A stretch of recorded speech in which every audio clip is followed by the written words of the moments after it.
DJ Ferris. It's Chicago, nigga. It's the real one. Hit me. Only one is pulling shit the fuck up. Look at Sports Talk. Kimberly, how should we be reacting this morning? Kimberly Martin, who's with us, our NFL insider. How should we be reacting this morning to this news? Leonard Fournette waived by the Jaguars. Like you said, it is surprising because of the timing. But if you listen to Doug Marrone, clearly this is a move that they had wanted to make. They really wanted to trade him and could not. And this, for the Jaguars, was the next best thing. You just move on completely. But it is surprising to see a guy as talented as Leonard Fournette, who is as productive as Leonard Fournette is, to be on the street right now and be subject to waivers. We're talking about a former number 4 overall pick. He's a productive running back. Someone's going to pick him up because he's a weapon. He's a threat out of the backfield. And someone that need a running game will pick him up. Jacksonville's in the rebuild mode. That's what they in. And Leonard Fournette wanted out of there. So he's not upset that he's got released from them. He want to go somewhere and start winning again. But someone is going to pick him up in probably the next few days, because someone is going to need a running threat out of the backfield to take the pressure off of their quarterback and have that safety blanket behind their quarterback. A guy who's rushed for over 1,000 yards the last 2 of his 3 seasons in Jacksonville. And it also is troubling that the Jaguars don't have any first rounders from their 2012 to 2017 drafts. That, to me, signals something behind the scenes isn't quite right with these draft picks. Right, and it is remarkable. It was, I believe, Booger, it was you who pointed out a few minutes ago that they were in the AFC Championship game with a lead against the Patriots what feels like 10 minutes ago, and now here they are in this place. Again, you're an LSU guy. Fournette is an LSU guy. What is he? If another team will sign him, clearly. He's a young player. What is he? What is some team going to get in Leonard Fournette right now? Well, Green, he's kind of the old school running back.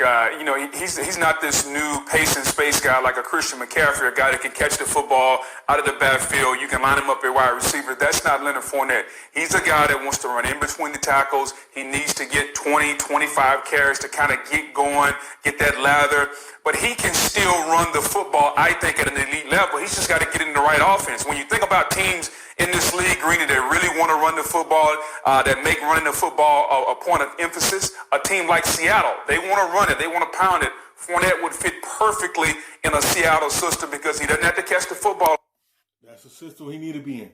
He didn't fit the West Coast offense with Jacksonville. He needed to be in that Seattle offense that fit everything.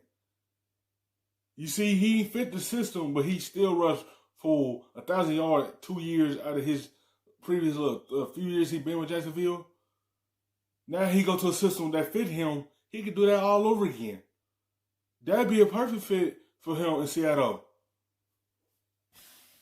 A lot, but if you're looking for a guy, Greeny, that's still very, very productive in an age where we're trying to get rid of running backs when they get too much trade on the too little trade on the tires, this guy still has a lot left. And I think if there's a team out there, maybe a team down here in Tampa that's looking for running back help, somebody's going to come and get a young back that's still hungry, that's still productive, and it doesn't have a lot of tread on the tires that's been used up.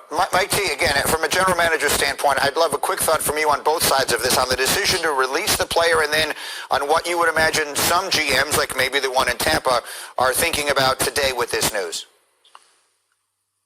I agree with Booger, which is, it's really disappointing that you have somebody that's 25 years old. He actually improved his pass receiving ability. Last year he had 76 catches. That was always the knock on Fournette. So I give him a lot of credit. That was skill development. To not be able to trade him or keep him is really disappointing. And I expect him to get claimed today. I know $4 million is a lot on a one-year deal, but he's been productive. He's 25. And if you're the Tampa Bay Buccaneers and you're in an arms race with the New Orleans Saints and you could add Leonard Fournette for just $4 million and no draft choice compensation, I think that's an easy decision if you're Tampa.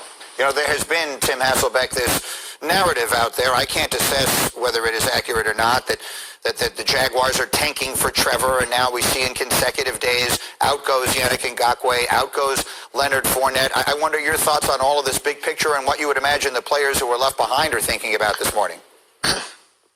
Well, I would just start to kind of piggyback on what Mike was saying about him, Fournette getting claimed today.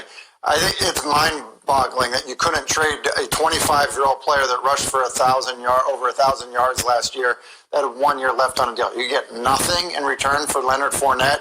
That something is not right about that situation. It's nothing right. That's not a win-win for y'all. 1,000 y'all rushing last year and y'all releasing him, but y'all couldn't trade him. Y'all didn't want to trade. Y'all wanted to let him go. Now y'all trying to tank for a quarterback. That means y'all going to have to build around him to be able to get Jacksonville back to that team that made it to the AFC Championship game.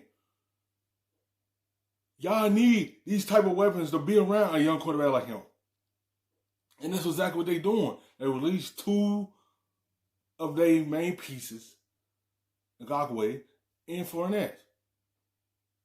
And don't get nothing to show for it. Ain't no way you can trade a 25-year-old running back that just rushed for 1,000 last year. It's something going on behind the scenes that everyone don't know about. Situation doesn't make sense.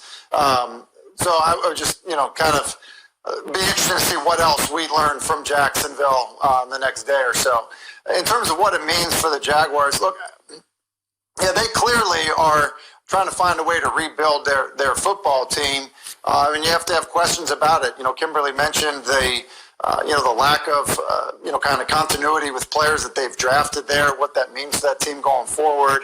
Look, they're starting a 6th-round draft pick at quarterback this season, and they have not put a very good team around him. Typically, the idea, if you're going to play a quarterback on a rookie deal, is that you really build around that guy to make your football team better. It seems like they're doing the opposite. Yeah, it is quite a remarkable thing. So, Kimberly, where should we be looking? We just... And letting you know, Mitchell is not the guy for them. Because you're doing the opposite. You ain't putting nothing around him. You send everyone away. So that letting you know Jacksonville is tanking. They just going to roll with him this season. Don't care how the season goes, they want to find a franchise quarterback for the future. And they letting you know Mitchell's not the guy. Because if you want him to be the guy, you'll continue to try to build something around him and try to continue to go to the playoffs this season. They're letting you know Jacksonville is in tank mode, in rebuild mode, and try to build a team back up. Heard the mention of Tampa. Where will you have your eye on what might be the next stop for Leonard Fournette? I laugh because both Booger and Mike mentioned 2 of the teams that I was thinking, because what do we always talk about in Seattle? They run the ball without question all the time.